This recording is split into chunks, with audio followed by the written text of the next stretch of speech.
नमस्कार सभी को। आज हमारी चर्चा का विषय है वाक्यांश के लिए एक शब्द, जो कि बहुत ही महत्वपूर्ण तथ्य है। इसलिए क्योंकि अब ऐसा जैसे माना जा रहा है कि नवंबर के आखिरी तक टीजीटी पीजीटी का एग्ज़ाम होना संभावित हो रहा है। उस हिसाब से अगर आपको हिंदी को समझना है तो आपको, मुझे लगता है कि वाक्यांश आपको के लिए एक शब्द आपको जानना बहुत ज़रूरी है, क्योंकि अब जितने कम से कम शब्दों में अपने बातों को कह पाएंगे वो ज़्यादा बेहतर होता है। जैसे कि अगर आप कोई कविता वगैरह भी लिखना चाहते हैं, तो कोई अगर लेख वगैरह भी लिखना चाहते हैं, तो कोई भी बातों को जितना कम शब्दों में आप प्रस्तुत कर सकते हो वो उतना ही ज़्यादा आकर्षक होता है।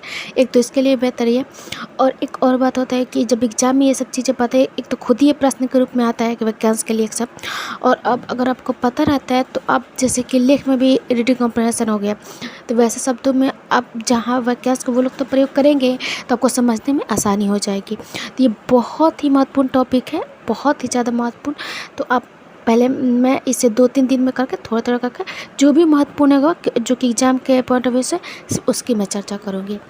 तो शुरू करते हैं कुछ महत्वपूर्ण वाक्यांश के लिए शब्द। तो जैसे कि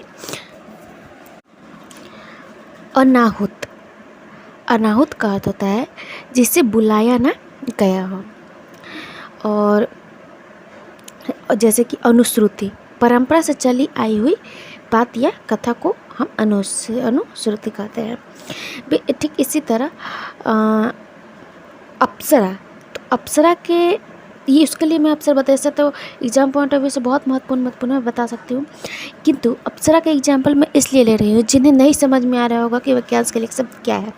अप्सरा ऐसा शब्द है जो हर कोई जानता होगा, तो हम उसका किस संदर्भ में उसका प्रयोग करते हैं, किस वाक्य के संदर्भ में, उसे हम देखते हैं। तो देवलोक या इंद्रपुरी की नर्तकी। अप्सरा से हमारा ध्यान आता है कि कोई देवलोक यानी कि इंद्र की नर्तकी होंगी, कोई बहुत ही सुंदर स्त्री जो कि इंद्र के सभा में नृत्य करती होगी, यानी कि देवलोक की नर्तकी यानी अप्सरा। इसके संदर्भ में इसका प्रयोग करते हैं। बिल्कुल इसी तरह वाक्यांश होता है। तो मैं यहाँ कुछ महत्वपूर्ण लूँगी, जैसे कि आशु कवि। आशु कवि किसे कहते हैं? यह वह कवि जो तत्क्षण कविता कर सके, यानी कि हमने उसे कुछ शब्द दिया और उस मतलब या फिर कुछ टॉपिक दिया, उस पर तुरंत ही कविता बना दे, उसे हम आशु कवि कहते हैं। और बात करते हैं कि इंद्रजीत। इंद्रजीत यानी इंद्र को जीतने वाला। मैं कुछ डिफ़िकल्ट भी ले रही हूँ, कुछ आसान भी ले रही हूँ। जिसको नहीं समझ में उसके लिए थोड़ा थोड़ा आसान भी ले रही हूँ बीच में। जैसे कि एक पॉइंट ऑफ व्यू बहुत ही एग्जाम के हिसाब से महत्वपूर्ण है। जैसे कि मैं थोड़ा क्रम वाइज बतला दे रही हूँ, इसलिए क्योंकि अ से शुरू होता है और जाता है अंत तक, क्या तक। तो जो ऐसे ही क ख ग से शुरू हो रहा है, जो महत्वपूर्ण है मैं उसी अनुसार बताते जा रही हूँ।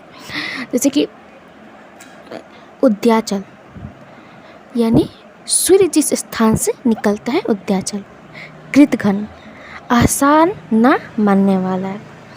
फिर बात करते हैं तो गोधूली, रात और संध्या के बीच की बेला गोधूली, ये महत्वपूर्ण हो सकता है। और एक है गज सावक। गज सावक यानी कि इसे कलब भी कहते हैं, हाथी का बच्चा, ये बहुत महत्वपूर्ण हो सकता है। गज सावक और कलब, कलब को पहचानने में थोड़ा दिक्कत हो सकता है। और है जिजीविषा, जीने की इच्छा। और त्याज्य, त्याज्य यानी तत्व त्याग करने योग्य, त्याग करने की बहुत ही महत्वपूर्ण है। मैंने 2-4 जगह ऐसे जो कुछ महत्वपूर्ण है जिसका बहुत जगह रिपीट होता है, वैसे मैंने ले लिए हैं। इसी में से एक त्याज्य भी है। और एक नवोढ़ा। नवोढ़ा यानी कि हाल ही में ब्याही स्त्री, नवविवाहित स्त्री। और निर्निमेष, बिना पलक झपकाए। जो बिना पलक झपकाए किसका कहते हैं, उसे बोलते हैं निर्निमेष। और निर्वासित, जो देश से निकाला गया हो। और पुनरुक्ति, जो बात बार बार कही जाए, पुनरुक्ति। आपने पुनरुक्ति अलंकार भी पढ़ा होगा। पर अगर आप कोई लेख वगैरह लिख रहे हैं, कुछ भी अगर आपकी इच्छा है, तो उस बातों में नियमानुसार पुनरुक्ति का कोई खास महत्व नहीं है। किसी भी बात को बार बार दोहराने से उसका महत्व नहीं बढ़ता है। इसलिए वो बात एक ही बार में समझ में आ जाए, ऐसी भाषा में बोलना चाहिए। बार बार कहने से यानी पुनरुक्ति से उसका कोई विशेष महत्व नहीं रह जाता, ऐसा नियमानुसार माना जाता है। आप लिख लेंगे तो आपको ये बात समझ में आ जाएगा। फिर बात करते हैं मीमांसा। आपने मीमांसा का नाम बहुत सुना होगा। रहस्य करने का मीमांसा वगैरह लिखे हैं। तो मीमांसा का अर्थ है किसी विषय का गंभीर मनन और विचार करने वाला मीमांसक हो गया। और मीमांसा का है कि वो ज्ञान जिसपे बहुत गुण और अध्ययन किया गया हो। गुण मतलब कि बहुत डेप्थ में जाकर इस पर अध्ययन किया गया हो, वो मीमांसा कहलाता है। लेखपाल, लेखपाल हो गया।